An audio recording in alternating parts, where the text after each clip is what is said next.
1947 August 14 അർദ്ധരാത്രി, അതായത് 15 തുടങ്ങുന്ന സമയം, ട്രിസ്റ്റ് വിത്ത് ഡെസ്റ്റിനി എന്ന ഒരു പ്രസംഗത്തിൽ നമ്മുടെ ജവഹർലാൽ നെഹ്റു ഇന്ത്യയുടെ സ്വാതന്ത്ര്യത്തെക്കുറിച്ച് ഒരു ചരിത്രഘട്ടത്തിൻ്റെ തുടക്കമായിട്ട് അവതരിപ്പിക്കുകയാണ്. ഇന്ത്യ ഒരു പുതിയ കാലഘട്ടത്തിലേക്ക് കയറുകയാണ് എന്ന് പറഞ്ഞു.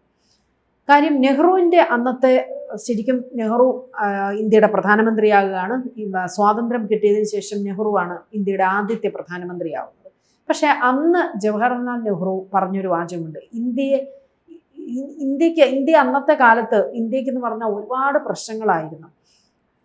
അതിനെക്കുറിച്ച് നമ്മൾ പറയുകയാണെങ്കിൽ ഇന്ത്യയിൽ ശരിക്കും വിഭജനം നടക്കുന്ന ഒരു സമയം, അഭയാർത്ഥി പ്രശ്നം, ദാരിദ്ര്യം, വ്യവസായവൽക്കരണത്തെ, വളരെ കുറഞ്ഞ വ്യവസായവൽക്കരണം, വളരെ കുറഞ്ഞ സാക്ഷരത, ഏതാണ്ട് 80% സാക്ഷരതയൊക്കെ ഇന്ത്യയിലുണ്ടായിരുന്നു.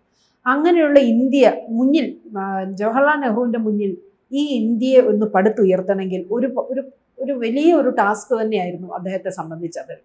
അപ്പം പക്ഷേ അതിനകത്ത് എത്രമാത്രം വിജയിച്ചു എന്ന് ചോദിച്ചാൽ നമുക്ക് ഒരിക്കലും പറയില്ല 100% നെഹ്റുവിൻ്റെ ആ ഒരു പ്രധാനമന്ത്രി പദത്തിൽ നിന്ന് ഇന്ത്യ കരകയറി എന്ന് നമുക്ക് പറയാൻ പറ്റില്ല. കാര്യം വളരെയധികം പ്രശ്നങ്ങളും ഇന്ത്യക്ക് ആ കാലഘട്ടങ്ങളിൽ ഉണ്ടായിരുന്നു. കാര്യം വിഭജനം തന്നെ, കാശ്മീർ പ്രശ്നം, ആർട്ടിക്കിൾ 370, ഇന്ത്യ ചൈന വാർ 1962 നടന്ന, ഇതൊക്കെ നെഹ്റുവിൻ്റെ ഈ ഭരണത്തെ എതിർത്ത ഒരു സംഭവമാണ്. അന്നത്തെ ഇന്ത്യയുടെ ജനങ്ങൾ തന്നെ, എന്നുവെച്ചാൽ ഇന്ത്യക്ക് സ്വാതന്ത്ര്യം കിട്ടുന്നതിന് മുമ്പ് അവർ വിചാരിച്ചിരുന്നതിനെ അത്രയധികം, അല്ലെങ്കിൽ അവർ മനസ്സിൽ ആലോചിച്ച് അത്രയധികം ഇന്ത്യ വളർന്നോ എന്ന് ചോദിച്ചാൽ അതിന് ഉത്തരം ഇന്നത്തെ കാലത്ത് പറയുകയാണെങ്കിൽ അത്രയധികം വളർന്നിട്ടില്ല എന്നാണ് പറയാൻ പറ്റുന്നത്.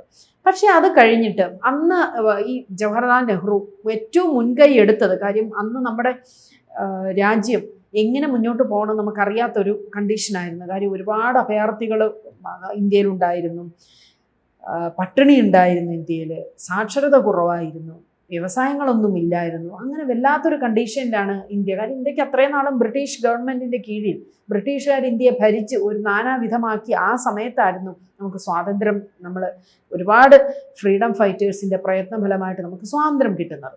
ആ സ്വാതന്ത്ര്യം കിട്ടിക്കഴിഞ്ഞ് പെട്ടെന്ന് ഇന്ത്യക്കൊരു ചേഞ്ച്, ഒരു ഡ്രാസ്റ്റിക് ചേഞ്ച് വരുത്താൻ നെഹ്റുവിനെ കൊണ്ട് കഴിഞ്ഞിട്ടില്ലായിരുന്നു. പക്ഷേ അവിടെ നമ്മൾ ഓർക്കേണ്ടതായിട്ടുള്ള ഒരു കാര്യമുണ്ട്. ഇന്ത്യയിൽ അദ്ദേഹം മുൻകൈ എടുത്തത് രാജ്യം നിലനിർത്തുക മാത്രമല്ലായിരുന്നു, രാജ്യത്തിൻ്റെ അടിസ്ഥാന സ്ഥാപനങ്ങളെ എങ്ങനെ പടുത്തുയർത്തണമെന്നാണ് അദ്ദേഹം ചിന്തിച്ചത്. അതായത് രാജ്യത്ത് അന്ന് IIT-കൾ സ്ഥാപിക്കുക, ശാസ്ത്ര ഗവേഷണ സ്ഥാപനങ്ങൾ സ്ഥാപിക്കുക, പൊതുമേഖലാ സ്ഥാപനങ്ങളിൽ ഉന്നത വിദ്യാഭ്യാസം, പാർലമെന്ററി ജനാധിപത്യം, അങ്ങനെ തുടങ്ങി അദ്ദേഹത്തിൻ്റെ മുന്നിലുള്ള അജണ്ട വേറൊരു തരത്തിലായിരുന്നു.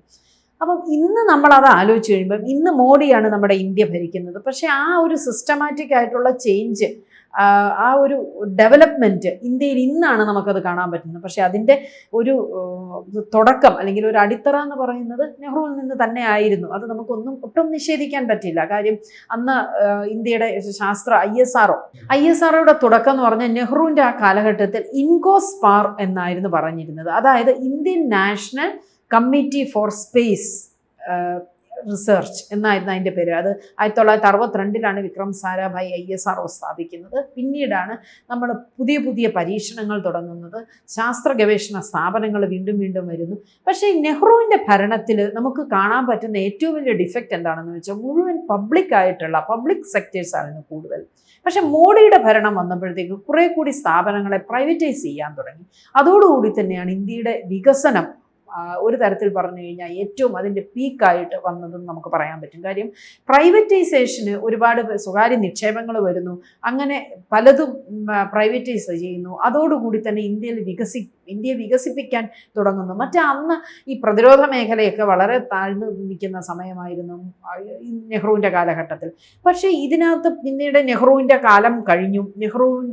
കഴിഞ്ഞു കഴിഞ്ഞ് അടുത്തത് ലാൽ ബഹദൂർ ശാസ്ത്രിയായിരുന്നു ഇന്ത്യയുടെ പ്രധാനമന്ത്രിയാവുന്നത്. അപ്പം ലാൽ ബഹദൂർ ശാസ്ത്രി വന്നപ്പോഴും നെഹ്റുവിൻ്റെ കാലഘട്ടത്തിൽ ശരിക്കും പറഞ്ഞു കഴിഞ്ഞാൽ കൃഷിക്കൊന്നും അത്രയധികം പ്രാധാന്യമൊന്നുമില്ലായിരുന്നു. പക്ഷേ ഇത് ജയ് ജവാൻ ജയ് കിസാൻ എന്നുള്ള ഒരു മുദ്രാവാക്യത്തിലൂടെ ഗ്രീൻ റവല്യൂഷന് കൂടുതൽ പ്രാധാന്യം ലാൽ ബഹദൂർ ശാസ്ത്രി നടത്തി. പിന്നീട് അങ്ങോട്ട് ഇന്ദിരാഗാന്ധിയുടെ ഭരണമായിരുന്നു. ഇന്ദിരാഗാന്ധി വന്നപ്പോൾ ഏറ്റവും അധികം ഒരു ഡെവലപ്മെൻറ്റ്സ്, ഒരു വികസനം വന്നത് എന്താണെന്ന് ചോദിച്ചു കഴിഞ്ഞാൽ ബാങ്കിന് ദേശസാൽക്കരണമായിരുന്നു.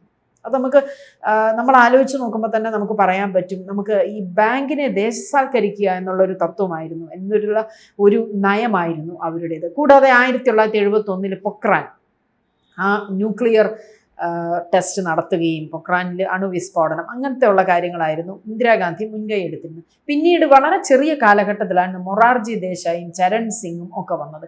ഇവരുടെയൊക്കെ കാലഘട്ടത്തിൽ 44th അമെൻമെൻറ്റ്, ഒരു ജനാധിപത്യ സ്ഥാപനങ്ങളുടെ ഒരു പുനഃസ്ഥാപനം വരുന്നു. അതുപോലെ ചരൺ സിംഗിൻ്റെ ആണെങ്കിൽ അത് റൂറൽ എക്കോണമി ഇത് റെഡിയാക്കുന്നു. ഇവിടെയൊന്നും നമുക്ക് എടുത്തു പറയത്തക്ക ഒരു നേട്ടം ഇന്ത്യക്ക് കൈവന്നോ എന്ന് ചോദിച്ചാൽ ഇല്ല. കാര്യം അന്നും ഇന്ത്യക്ക് എപ്പോഴും ഇന്ത്യയുടെ പല സമയങ്ങളിലും ഇന്ത്യ വളരെ വികസ്വര രാജ്യം തന്നെ ആയിരുന്നു, ഇപ്പോഴും അതേ. പക്ഷേ എങ്കിൽ പോലും അന്ന് തീരെ ദാരിദ്ര്യമായിട്ട് കിടന്ന ഒരുപാട് മേഖലകൾ, ഒരുപാട് സ്ഥലങ്ങൾ ഇന്ത്യക്കുണ്ടായിരുന്നു.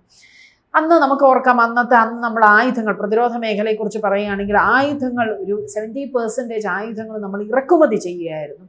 പിന്നീട് ഇതിനൊക്കെ ഒരു ഡ്രാസ്റ്റിക് ചേഞ്ച് വന്നത് മോദിയുടെ കാലത്ത് തന്നെയായിരുന്നു. പിന്നീട് രാജീവ് ഗാന്ധി വരുന്നു. രാജീവ് ഗാന്ധിയുടെ എടുത്തു പറയത്തക്കുള്ള ഏറ്റവും വലിയ ഡെവലപ്മെൻറ്റ് എന്താണെന്ന് ചോദിച്ചാൽ കമ്പ്യൂട്ടറൈസേഷൻ, ടെലികമ്മ്യൂണിക്കേഷൻ്റെ ആ ഒരു സമയമായിരുന്നു. ഇന്ത്യയിൽ കമ്പ്യൂട്ടർ വരുന്നു, ടെക്നോളജി കുറച്ച് പതുക്കെ ഡെവലപ്പ് ചെയ്യാൻ തുടങ്ങുന്നു. അങ്ങനെയൊക്കെയുള്ളൊരു സമയമായിരുന്നു രാജീവ് ഗാന്ധി വന്ന സമയത്ത്. പിന്നീട് VP സിംഗ്, ചന്ദ്രശേഖർ, നരസിംഹ റാവു, ഇവരുടെയൊന്നും നമുക്ക് വലിയതായിട്ടുള്ള ഒരു കാര്യങ്ങളൊന്നും നമുക്ക് നോക്കുന്നില്ല. പിന്നെ നരസിംഹ റാവുവിൻ്റെ എക്കണോമിക് ലിബറലൈസേഷൻ വരുന്നു. പിന്നെ ദേവഗൗഡ വരുന്നു, ഗുജറാൾ വരുന്നു, വാജ്പേയി വരുന്നു, ഈ പൊക്രാൻ സെക്കൻഡ് സംഭവം വരുന്നു. അത് കഴിഞ്ഞ് മൻമോഹൻ സിംഗ് ഒരു ഉയർന്ന സാമ്പത്തിക വളർച്ച. പക്ഷേ പിന്നീട് അങ്ങോട്ട് 2014 മുതലാണ് മോഡി അധികാരത്തിലേറുന്നത്. അപ്പോൾ ഇന്ത്യക്കുണ്ടായ ഡെവലപ്മെൻറ്റ്സ് എന്ന് പറഞ്ഞാൽ ഒരു ഡ്രാസ്റ്റിക് ചേഞ്ചാണ് ഇന്ത്യക്ക് വന്നിരിക്കുന്നതെന്ന് നമുക്ക് പറയാൻ പറ്റും. കാര്യം അന്ന് നമ്മൾക്ക് ഏറ്റവും അധികം മുമ്പത്തെ കാലഘട്ടങ്ങളിൽ നമ്മൾ നേരിട്ടെന്ന് വന്നു കഴിഞ്ഞാൽ സാധാരണക്കാർക്ക് ബാങ്കുമായിട്ടുള്ള ഒരു കണക്ഷനോ, എല്ലാവരെയും ബാങ്കുമായിട്ട് ആധാർ രീതിയിലും മൊബൈൽ സംവിധാനം, ജൻധൻ പ്രോഗ്രാം വഴി മൊത്തത്തിലൊരു കണക്ഷൻ വരിക, എല്ലാം ഇന്റർകണക്ട് ചെയ്യുക, അങ്ങനെ ഒരു സംവിധാനം വന്നത് മോദിയുടെ സമയത്തായിരുന്നു. UPI പണമിടപാട് വന്നത് മോദിയുടെ സമയത്തായിരുന്നു.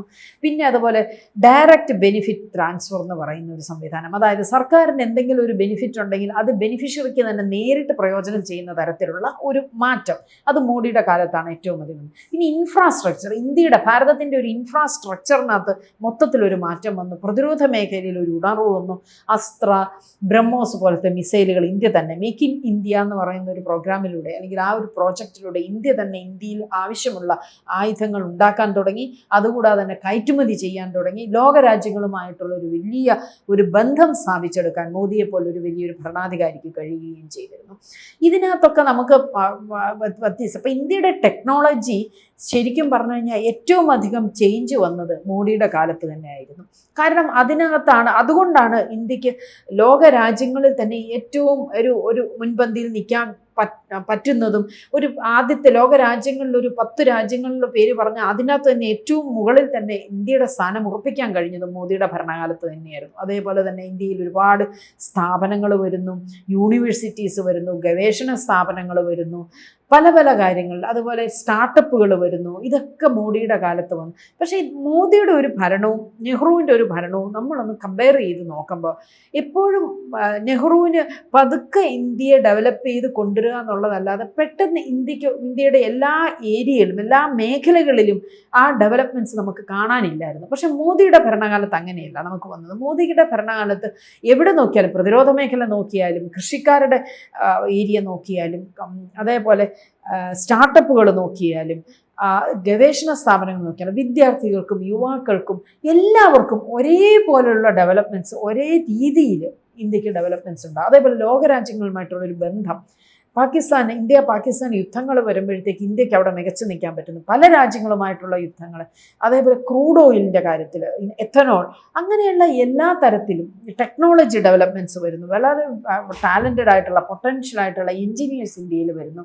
എല്ലാ തരത്തിലും ഇന്ത്യക്ക് ചന്ദ്രയാൻ പോലുള്ള കാര്യങ്ങൾ ഇന്ത്യക്ക് വരുന്നു. അപ്പം മൊത്തത്തിൽ നോക്കുമ്പം നരേന്ദ്രമോദി 2014 അധികാരത്തിൽ വന്നു കഴിഞ്ഞ് അതിനു മുമ്പുള്ള പ്രധാനമന്ത്രിമാർ ഭരിച്ചിരുന്ന പോലെ വളരെ പതുക്കെയുള്ളൊരു ചേഞ്ച് അല്ല, ഒരു ഡ്രാസ്റ്റിക് ആയിട്ടുള്ള ഇന്ത്യക്ക് ഒരു ചേഞ്ച് വരികയായിരുന്നു. അതുകൊണ്ട് തന്നെയാണ് 2047, അതായത് സ്വാതന്ത്ര്യം കിട്ടിക്കഴിഞ്ഞ് 100 വർഷം കഴിയുമ്പോഴേക്കും ഇന്ത്യ ഒരു വികസിത രാഷ്ട്രം ആവും എന്നാണ് ഇന്ന് നരേന്ദ്രമോദി സ്വാതന്ത്ര്യ ദിനത്തിൽ 80ാമത്തെ സ്വാതന്ത്ര്യ ദിനത്തിൽ പറയുന്ന ആ ഒരു ഉപദേശം അതുതന്നെയായിരുന്നു. 2047 ആകുമ്പോൾ ഇന്ത്യ എല്ലാ തരത്തിലും കംപ്ലീറ്റ് ആയിട്ടുള്ളൊരു ഡെവലപ്മെൻറ്റ്സ് ഇന്ത്യയിൽ വരിക, ഇന്ത്യ ഒരു വികസിത രാഷ്ട്രമായി മാറുക.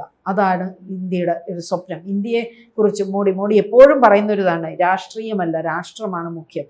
കാര്യം ഇന്ത്യ എന്ന രാജ്യം അത് ഏതൊക്കെ തരത്തിൽ അതിനകത്ത് ഏറ്റവും പീക്കായിട്ട് ഏറ്റവും എക്സ്ട്രീമായിട്ട് ഡെവലപ്പ് ചെയ്യാൻ പറ്റുന്ന ഒരു ഭാരതം അല്ലെങ്കിൽ അങ്ങനെ ഒരു വികസിത രാഷ്ട്രമാക്കുക എന്നതാണ് ഇപ്പോഴത്തെ നമ്മുടെ പ്രധാനമന്ത്രിയായ നരേന്ദ്രമോദിയുടെ ഉദ്ദേശം. അതുകൊണ്ട് തന്നെയാണ് ഇപ്പം നരേന്ദ്രമോദി ഭരിക്കുന്ന സമയത്ത് നമ്മൾ ജവഹർലാൽ നെഹ്റു അന്ന് തുടങ്ങി വെച്ച പ്രവർത്തനങ്ങൾ, അന്ന് അടിത്തറയിട്ട് വെച്ചതിനെ ഇത്ര നന്നാക്കി കൊണ്ടുവരാൻ മോഡിക്കല്ലാതെ വേറൊരു പ്രധാനമന്ത്രിക്കും കഴിഞ്ഞിട്ടില്ല എന്നുള്ളത് യാഥാർത്ഥ്യം തന്നെയാണ്. ഇനിയും എത്രയോ വർഷങ്ങൾ ഇന്ത്യക്ക് മുന്നോട്ട് പോകാനുണ്ട്. അവിടെ എത്തുമ്പോഴേക്കും 2047 ആകുമ്പോഴേക്കും ലോകരാജ്യങ്ങളുടെ പട്ടികയിൽ ഏറ്റവും മുന്നിൽ തന്നെ ഇന്ത്യ ആ ലിസ്റ്റിൽ തന്നെ വരുമെന്നുള്ളത് നമുക്ക് പ്രതീക്ഷയാണ്. അതിനുവേണ്ടി തന്നെ നമ്മുടെ പ്രധാനമന്ത്രി ഇത്രയധികം കാര്യങ്ങൾ നമ്മുടെ രാജ്യത്തിന് വേണ്ടി ചെയ്ത് അത്രയധികം ഡെഡിക്കേറ്റഡ് ഉള്ള ഒരു പ്രധാനമന്ത്രിയെ കിട്ടിയതും ഭാരതീയരുടെ ഒരു അഭിമാനം തന്നെയാണ്. അത് എന്താ പറയേണ്ടതെന്ന് അറിയില്ല. കാര്യം നമുക്കറിയാം, ഈ ലാൽ ബഹദൂർ ശാസ്ത്രി അങ്ങനെയുള്ള ഇന്ദിരാഗാന്ധി, രാജീവ് ഗാന്ധി ഒക്കെ വന്നെങ്കിലും നമുക്ക് ഇത്രയധികം ഒരു ചേഞ്ച് ഇന്ത്യയിൽ വരിക, ഇന്ത്യയിലെ ജനങ്ങൾക്ക് എല്ലാവർക്കും ജീവിക്കാൻ പറ്റുന്ന ഒരു ഇത്രയധികം ഡെവലപ്മെൻറ്റ്സ് ഇന്ത്യയിൽ കൊണ്ടുവരിക, ഇതൊക്കെ നരേന്ദ്രമോദി പ്രധാനമന്ത്രിയായതിനു ശേഷം വന്ന കാര്യങ്ങളാണ്. അപ്പം നമുക്ക് അഭിമാനിക്കാം ഇങ്ങനെയൊരു പ്രധാനമന്ത്രി നമ്മുടെ രാജ്യത്തിന് കിട്ടിയത്. കൂടുതൽ വാർത്തകളും വിശേഷങ്ങളും നിങ്ങളിലേക്ക് എത്താൻ ABC മലയാളം സബ്സ്ക്രൈബ് ചെയ്യുക, ബെൽ ബട്ടണും അമർത്തുക.